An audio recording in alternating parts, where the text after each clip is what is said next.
भरा नमस्कार इसलिए उसका पहला कारण आपको पता भी था और अभी भी गुरु जी ने बता भी दिया कि तो भरा नमस्कार का पहला कारण ब्लैक डे, पहला कारण। और दूसरा कारण यह है अपने ही विद्यालय की एक सदस्य जो इस समय एक बहुत बड़ी बीमारी से लड़ रही है।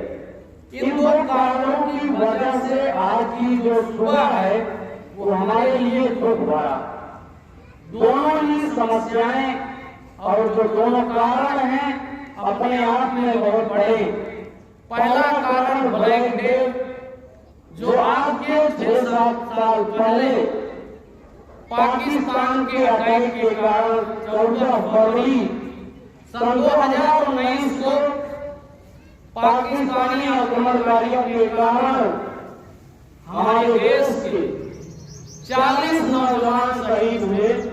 उसके बाद से 14 फरवरी भारत के लिए ब्लैक डे बन गया और ये ब्लैक डे अब तब तक चलेगा जब तक ये भारत देश इस पर स्थित रहेगा।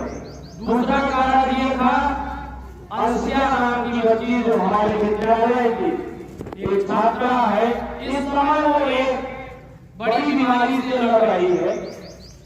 तो इसीलिए दोनों कारण हमारे लिए दुख भरे हैं। देशभक्ति केवल बॉर्डर पर शहीद होने में सिद्ध नहीं होती, देशभक्ति केवल स्टेटस लगा देने से सिद्ध नहीं होती, देशभक्ति केवल जयकारों से सिद्ध नहीं होती।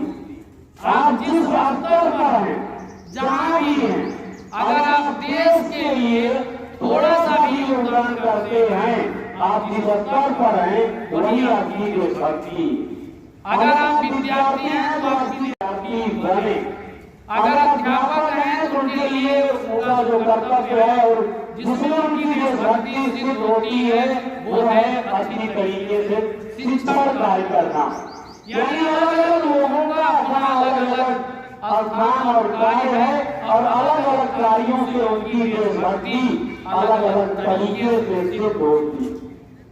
तो मैं ये कहना चाहता हूँ कि आज जहाँ हैं देश के लिए जो कर सकते हैं वो जरूर करें। मैं ज्यादा इस बात पर आपको व्याख्यान नहीं दूंगा क्योंकि आजकल सोशल मीडिया का दौर है, सबको सब चीजें पता है, सबको सब चीजें पता हुए भी यानी पता होते हुए भी हम उसका पालन नहीं करते हैं, उसका कोई मतलब नहीं। किसी भी ज्ञान का मतलब तब है जब हम आप उसको अपने जीवन में उतारते। तो मैं एक शायरी बोल करके अपने शब्दों को विराम दूंगा। इस मंच पर ज्यादा ज्ञान देना अच्छा नहीं, इसलिए क्योंकि आज के समय में ज्ञान की कमी नहीं, ना ही स्रोत के ना ही ज्ञान की, सबको सब चीजें पता है। इसलिए मैं एक शायरी बोलता हूँ, उसके बाद शायरी को बोल करके अपनी वाणी को विराम दूंगा। किसी का बेटा किसी का सुहाग गया, किसी का बेटा किसी का सुहाग गया और वतन की मिट्टी का वो अनमोल चिराग गया। हम मनाते रहे यहाँ इश्क का त्योहार यारो, हम मनाते रहे यहाँ इश्क का त्योहार यारो। वहाँ शहीदों के घर का सब कुछ राख हो गया, वहाँ शहीदों के घर का सब कुछ राख हो गया। यही बोल करके मैं अपनी वाणी को विराम देता हूँ। बहुत बहुत धन्यवाद।